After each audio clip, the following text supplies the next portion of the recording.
si Kuya, Tatay, kaibigan, Pastor Joseph.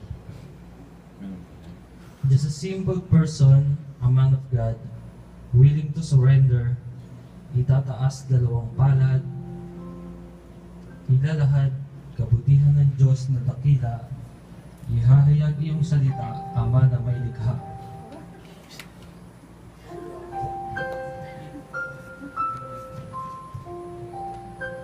Oras ay ilalaan sa paglilingkod, di nagrereklamo, sumakit man ang likod.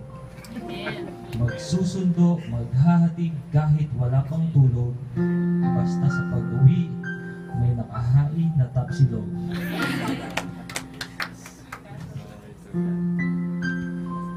Siya ang sundalo ng ating dakilang Diyos, responsable sa lahat at lubos siyang tapat, mapagkalingang ama, mapagmahal na asawa sa mga anak, kay Ate Carol, ibibigay niyang lahat.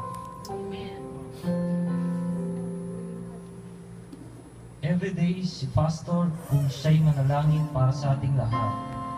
Upang tayo'y pagpalain, laging iniisip mga kapakanan natin.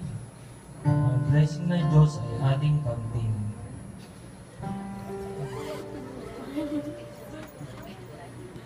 Prince of Peace Thursday Group. Let us all taste the soup from God, a soup of life that gives strength and make our fruits ripe. Hanggat nabubuhay, maglilingkod na tunay. Salamat Tatay Joseph sa buhay na ibinigay.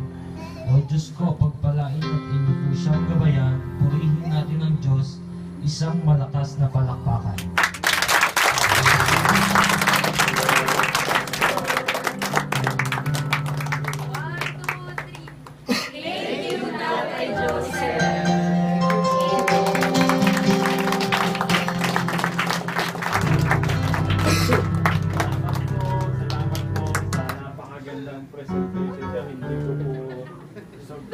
Very surprised talagang ano ah.